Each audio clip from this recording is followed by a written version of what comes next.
Nueva Colombia, buenos días. En el día de hoy vamos a hacer una actividad de afrocolombianidad y desplazamiento forzado. El Departamento de Ciencias Sociales ha invitado al politólogo Milton Castro de la Universidad Nacional, docente de Ciencias Sociales, que nos va a colaborar en una explicación sobre estos dos temas. Esperamos que ustedes presten la debida atención, es muy corto, y puedan llegar a contestar el taller que se les va a entregar terminada la charla. Cualquier pregunta pueden hacerla por escrito y entregar a los docentes de Ciencias Sociales o al docente que está en su salón. Muchas gracias, buen día. Ya, también. Gracias. Ay, se esconde. Yo hago como hacia este lado, ¿cierto? Del armario. Oye, como así. Así, yo creo que así. La luz hacia este lado. Pero sale la oficina de ella, no importa. Bueno. Entonces voy a terminar a dividir. Ahora ¿Sí? vengo. Ya voy. Es que voy a poner el nombre suyo en la guía ya para sacar. ¿Listo? Gracias. Ya.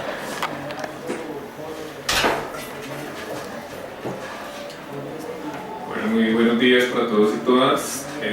Mi nombre es Milton Castro. Voy a trabajar hoy con ustedes el tema de afrocolombianidad. Fundamentalmente desde el tema de la colonización, cómo se dio todo este proceso de colonización en América, qué países estuvieron implicados, y digamos que voy a trabajar sobre un material del curso de Relaciones Internacionales donde se estudian los procesos de colonización específicamente en las Guyanas, la Guyana francesa, la Guyana inglesa y la Guyana holandesa. Lo importante de este estudio, digamos, es que nos permite entender cómo se dieron los procesos de colonización en todo el continente americano, para después hacer una reflexión sobre lo que fue la afrocolombianidad, cómo se gestó todo este proceso de migración de afros y además de esclavización de estos grupos poblacionales en todo el país. Entonces vamos a trabajar con base en esta presentación. Bueno, primero que todo necesitamos señalar lo que se ha conocido como el proceso histórico de invasión y colonización europea a los territorios americanos. Esto se ha conocido como el colonialismo e imperialismo europeo, que data de 1500, exactamente en la llegada de Cristóbal Colón al territorio americano, y su posterior desarrollo se ubica hasta el periodo de 1945, cuando finaliza la Segunda Guerra Mundial y empieza todo un proceso de descolonización del mundo. Dentro de estos procesos vamos a ver cómo se construye un conjunto de instituciones políticas, económicas y culturales en lo que ellos dieron por llamar nuevos territorios, pero que a su vez estos territorios tenían unos grupos poblacionales, los cuales fueron colonizados, esclavizados algunos, eliminados otros. El proceso norteamericano arranca con lo que va a ser el establecimiento de las 13 colonias. Sin embargo, también vamos a analizar lo que fue el proceso de colonización española. Esta colonización española es muy diferente a la colonización anglosajona, y por eso, digamos, vamos a hacer un recorrido de lo que fue este proceso a nivel americano. Bueno, podemos decir que en América se enfrentaron dos procesos de colonización. Uno que tiene que ver con todo lo que fue la colonización española, centrado básicamente en una economía de tipo extractivista, donde lo que se buscaba era sacar las riquezas de metales preciosos, y para esto se utilizó la explotación de mano de obra indígena. También se establecieron algunos asentamientos, pero sobre todo de tipo militar, para poder tener un control territorial. Y el segundo proceso que se dio en Norteamérica, que fue un proceso mucho más ligado a la gestión territorial, al copamiento territorial, en donde se centraron en modelos de explotación agraria, en monocultivos, fundamentalmente cultivos de algodón, azúcar, entre otros. Entonces son dos modelos de colonización muy diferentes, como les digo, uno de la tradición española y el otro de la tradición anglosajona. Aquí encontramos algunos mapas de lo que en ese momento era antes de la colonia. Podemos ver en la primera parte el primer mapa de la derecha nos muestra lo que eran los pueblos precolombinos, el imperio inca, que se llama imperio porque ya operaban también controlando y sometiendo algunas poblaciones locales, y también lo que conocemos como las culturas aztecas, que también se encontraban en alto grado de desarrollo. Allí entra también lo que son las culturas muiscas, específicamente en nuestro país. Todo esto hace parte de la historia precolombina. Es importante conocer esta parte, aunque no nos vamos a centrar en ella, nos vamos a centrar en el proceso de colonización española. El mapa de arriba, de la derecha superior, encontramos lo que fue, cómo se dio el proceso de viaje. Se llegó por el Caribe, se llegó a algunas de las islas, Granada, la Española, y luego se llegó a Panamá. A partir de Panamá se hizo todo un proceso de exploración y recorrido de Latinoamérica y posteriormente Norteamérica. Entonces aquí se señala, esto ya es hacia el año 1534, cuando ya empieza una exploración más profunda. Nótese que duraron cerca de 40 años para poder lograr un proceso de exploración y de asentamiento en todo lo que fue la costa, las Antillas. Ya hacia 1560 se ha recorrido buena parte del territorio del continente sudamericano e incluso ya se han construido unas unidades políticas como lo son el nuevo reino de Granada. Hay que recordar también que por el Tratado de Tordesillas, Portugal participó del proceso de colonización y ellos básicamente avanzaron por lo que fue la cuenca del Amazonas hacia lo que hoy se conoce como Brasil. Entonces ese va a ser como parte de la colonia portuguesa en América Latina. Y también tenemos el reino de Potosí, de Nueva Toledo y de Nueva Castilla. Estos van a ser como las divisiones territoriales hacia 1560. Luego vamos a tener hacia 1625 un mayor desarrollo de la exploración. Ya se ha avanzado hacia el Pacífico y se va avanzando hacia el norte del continente por todo el Pacífico, en lo que hoy son los territorios mexicanos y parte del suroeste norteamericano. Todo ese proceso de colonización fue español, incluso por eso algunas de las ciudades norteamericanas, como Los Ángeles, San Francisco, llevan nombres españoles, porque esas inicialmente fueron colonias españolas. También lo que es Florida y todo lo que es hoy el Golfo de México, en esta parte. Podemos entonces ir mirando ya cuáles fueron los desarrollos. Recordemos que de todas formas los españoles encontraron unas civilizaciones ya avanzadas, sobre todo en lo que fueron los territorios de México, lo que es hoy la Ciudad de México, y también los asentamientos en la cordillera oriental, al recorrer todo el trayecto del río Magdalena y encontrar a los pueblos muiscas en lo que hoy se conoce como Bogotá. Bueno, vamos a recorrer todo un proceso de lo que fue en 1625 hacia 1797. Este periodo es, digamos, que el periodo conocido clásico como colonia. Entonces aquí lo que han buscado es el asentamiento en distintos lugares geográficos, sobre todo en las costas y en los principales lugares donde existen grupos poblacionales: Perú, Colombia, México y Brasil, sobre todo las colonias portuguesas en las riberas del río Magdalena, del río Amazonas. Se toma el periodo de 1797, que es cuando ya se da todo el proceso de cambios en Europa. Aquí también vamos a encontrar lo que es el desarrollo de la colonización norteamericana, distinto al proceso de colonización española, porque la colonización norteamericana se hizo principalmente por Holanda, Inglaterra, algunos también de Francia. Aquí está un poco el mapa de lo que fueron los recorridos y las rutas de las migraciones hasta desde 1492, el comienzo del descubrimiento, del llamado descubrimiento de América, hasta 1860, que ya empieza lo que van a ser las disputas imperiales por el control de las colonias.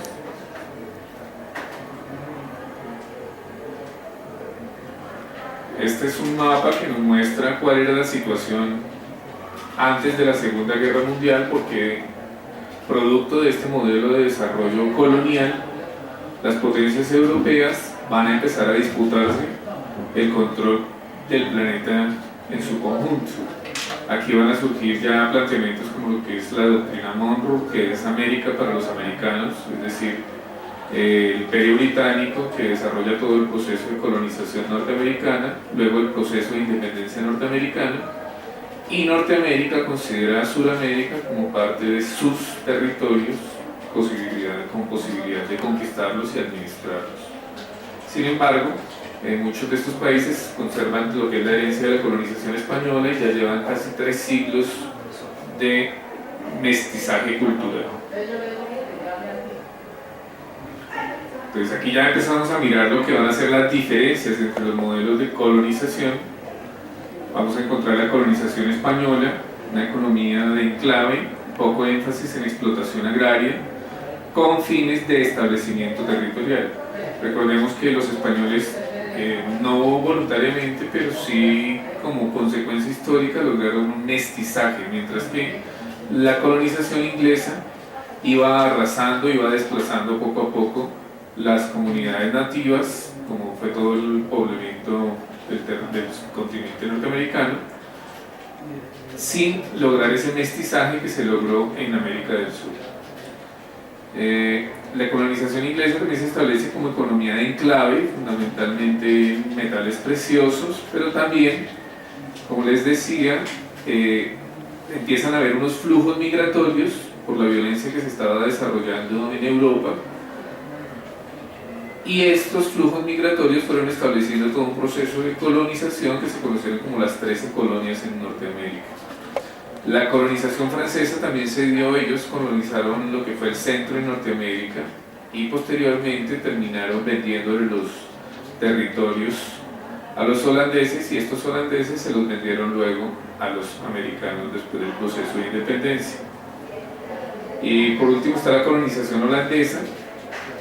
Ellos se concentraron en la comercialización. Holanda era la primera potencia naval mundial antes de Inglaterra, y después de perder la hegemonía con Inglaterra, pasaron entonces al mercado negrero. Es importante esta parte porque aquí ya vamos a empezar a mirar lo que va a ser, cómo se dio el proceso de explotación y cómo empezó la economía esclavista. El comercio de esclavos pasó a ser un motor industrial, cosa que no era permitida en Europa, pero que sí se permitió en América, y se esclavizó a buena parte de la población africana desde distintos puntos. También se colonizó África, y allí tiene en buena medida origen todo el proceso de la esclavitud, de la diáspora afro en todo el mundo, pero fundamentalmente en los territorios americanos. Pues por eso vamos a encontrar presencia afro en casi todos los rincones del continente. Bueno, pasamos rápidamente estos elementos. Tenemos entonces la colonización española. Ya la estructura de propiedad son muy diferentes los modelos de gestión territorial y de modelos de propiedad. Recordemos que en Sudamérica no pudieron terminar ni exterminar a todos los grupos, a pesar de que hubo un exterminio grande de grupos nativos y originarios. De todas formas, hubo instituciones como la MITA, el resguardo, que permitían la conservación y la explotación de esta mano de obra de indígenas, que luego serían reemplazadas por mano de obra esclava, sobre todo para el trabajo en minas y para el trabajo en grandes plantaciones. Bueno, como curiosidad de rezagos, entonces vale la pena recordar que también en Sudamérica existen todavía procesos de colonización, aunque digamos que ya han sufrido algunos procesos políticos. Sin embargo, se puede decir que estos territorios siguen en parte de estas potencias extranjeras. La Guyana Inglesa, que se encuentra limitando con Venezuela, como se puede ver, su constitución data de 1787. Esta Guyana Inglesa tiene todo un proceso de desarrollo político que nos lleva hasta 1985, donde ya por fin superan un régimen dictatorial y entran a un proceso de elecciones y se convierte en una democracia. La Guyana holandesa, que parte desde el Tratado de Breda, que es cuando ya Holanda le entrega las ciudades del norte, lo que hoy es Chicago, Nueva York y buena parte de las ciudades de los Grandes Lagos, se le entregan a Inglaterra, y luego Holanda se va a concentrar en lo que va a ser la exportación de esclavos, y utilizaban esta parte de la Guyana holandesa para traer esclavos y posteriormente llevarlos a las regiones de las Antillas, y desde las Antillas distribuirlos a todos los lugares de extracción minera en América. La Guyana francesa, que todavía es territorio francés, incluso se conoce como los territorios extramarinos de Francia. Entonces, incluso podemos decir que ese, a pesar de que está ubicado en territorio latinoamericano, en el subcontinente americano, es territorio de la Comunidad Europea al ser parte de los territorios extramarinos de Francia. Este territorio y esta población nunca ha estado por fuera del dominio francés. Ya en esta parte vamos a ubicar como los grupos poblacionales en Europa. Entonces los principales actores durante todo este proceso son las coronas de Inglaterra, España, Francia, Portugal, los Países Bajos, la República de Holanda, Francia, después de que se convirtió también en república y aún así conservó sus colonias, y los empresarios de las primeras ciudades europeas. Ellos fueron los que agenciaron todo el proceso de colonización. Luego, en América, después del desarrollo de las colonias, tenemos como principales actores a las 13 colonias de Inglaterra, los colonos franceses, los virreinatos, los empresarios de ciudades ya nativos americanos, tanto norteamericanos como suramericanos, los que aquí conocimos como los llamados criollos, que eran hijos de españoles pero nacidos en territorios americanos. Las empresas coloniales, estas 13 colonias de las que se habla de la historia norteamericana, eran fundamentalmente empresas que gestionaban grandes territorios y comerciantes de esclavos. Ya en lo que tiene que ver con las poblaciones nativas está el Imperio Azteca, el Imperio Maya, el Imperio Inca, los muiscas, los caribes y tribus menores y tribus nómadas regados y dispersados por todo el continente. Incluso todavía sobreviven algunas tribus y culturas que no han entrado en contacto con la cultura occidental.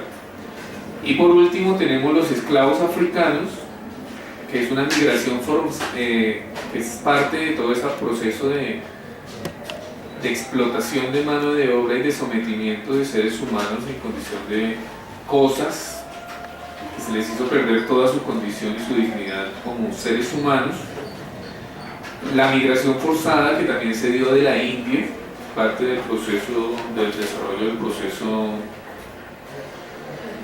del Imperio Británico, y también incluso algunos migrantes forzados también de China que se traían desde lo que eran las colonias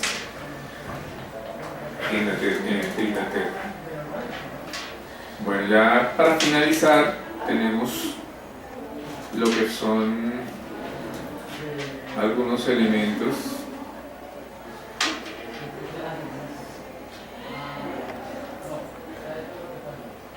a ver si los puedo mostrar.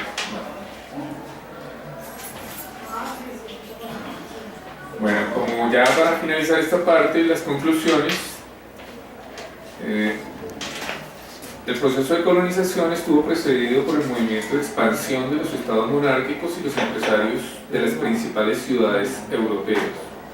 Las principales potencias europeas fueron aquellas que lograron un control de las rutas marítimas y la competencia por el control del comercio en el Mediterráneo. Fue la base para el desarrollo de las futuras potencias ultramarinas.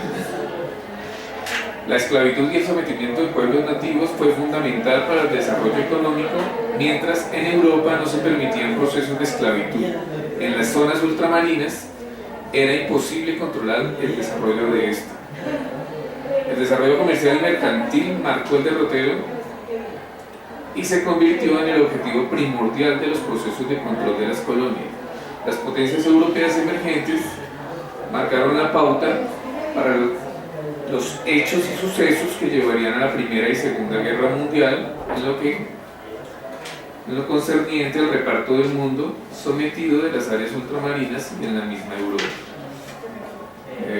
Ya aquí está la bibliografía y esta sería la parte final de la presentación, que responde a la colonización, a lo que fue el proceso de colonización y también cómo se fue mezclando el proceso de esclavitud de varios de los pueblos africanos que vinieron a parar luego a América y que se conoce como la diáspora africana. Bueno, digamos, finalizada esta parte ya podemos pasar un poco a lo que van a ser los posteriores desarrollos de la cultura africana, de la cultura afro en América. Básicamente los estudios se han centrado en lo que han sido los aportes culturales, fundamentalmente desde la música. Es muy fácil encontrar estos elementos en la música, en las tradiciones musicales, tanto del continente norteamericano como de Sudamérica. Se puede hacer todo un recorrido musical, por ejemplo en el Mississippi, lo que fue todo el proceso de las plantaciones de algodón. Se va a desarrollar lo que es el blues, el rhythm and blues y todas las corrientes que se desprenden, llegando hasta el rock contemporáneo, y del rock contemporáneo toda la influencia de la cultura afroamericana en el desarrollo de estos géneros, incluido el pop y las principales corrientes musicales que hoy todavía disfrutamos en distintas modalidades, incluyendo el rap. El rap nace de los sectores ya urbanos, es como lo más avanzado, y aún allí encontramos todavía la influencia afro. En las Antillas vamos a ver cómo todo este desarrollo va a llevarnos a lo que conocemos como los ritmos tropicales. Casi no existe ningún ritmo tropical que no tenga influencia afro. La salsa, el merengue, la cumbia, el bullerengue, el porro, casi todas las expresiones artísticas, e incluso aquellas que se mezclan con la tradición indígena, tienen influencia de lo afro, del mundo afro, y hoy digamos que gozamos de toda esa cultura. Si nos vamos a recorrer ya un poco lo que es nuestro país, podemos encontrar influencia afro en todo lo que es la cultura de las islas de San Andrés y Providencia. Allí vamos a encontrar mucha influencia de lo que es el reggae, también todos los ritmos que se van desarrollando a partir de esto, la champeta, el reggaetón. Si bajamos un poco hacia la costa caribe vamos a encontrar lo que es la cumbia. Esta cumbia tiene distintos desarrollos hasta llegar al vallenato, que es una mezcla también incluso con culturas nativas y sobre todo también con buena parte de los instrumentos españoles. Ya bajando un poco más vamos hacia el litoral pacífico, y en el océano Pacífico, en la costa pacífica, vamos a encontrar todo lo que es la cultura afro en Tumaco, de allí la salsa en Cali, que coge buena parte de la tradición caribeña, pero también un conjunto de ritmos que son propios de esta región, el currulao, el mapalé, una serie de tendencias musicales que también, digamos, van construyendo toda esta riqueza cultural. Digamos, se conoce entonces a la cultura afro fundamentalmente por sus aportes en estos escenarios, pero también es importante señalar que existe todo un proceso de segregación racial que, si bien se ha vivido de distintas maneras, todavía es persistente, y precisamente hacia allá apunta un poco lo que es que en los colegios se genere todo lo que es una cátedra de la afrocolombianidad y que podamos estar trabajando unos mejores procesos de relación tanto con la raza negra, que digamos ha sido sometida a todos estos procesos de esclavización, asesinato, exclusión, marginalización, y también que podamos tener como una construcción de identidades y de qué tanto pesa estas identidades del mundo africano en nuestra vida y en nuestra cotidianidad, y que podamos generar unos procesos de inclusión. Digamos, estas cátedras deberían estarlas dictando precisamente personas de color, personas que han vivido todos estos procesos y que nos pueden narrar de maneras distintas, desde sus vivencias, lo que es la realidad de ser afro en Colombia. Pienso que también, digamos, es importante estudiar la historia. Hace falta profundizar bastante tanto en lo que es toda la tradición afrocolombiana como en lo que es la cultura precolombina, y también incluso desde allí podemos encontrar alternativas y modelos de desarrollo distintos a los propuestos por la cultura occidental, que digamos también ya se encuentran en crisis y que lo podemos ver en lo que es hoy la crisis de Europa, de Estados Unidos, que se representa en crisis sociales, guerras, confrontaciones, mientras que lo comunitario afro y lo comunitario indígena, digamos que sobreviven todo este proceso sin llegar a los niveles de violencia a los que llega la cultura occidental. Ya restaría retroalimentarnos. Si tienen alguna pregunta o algunos elementos, entonces estaré dispuesto a responderlos, y espero que este conversatorio sea de su utilidad y de su agrado.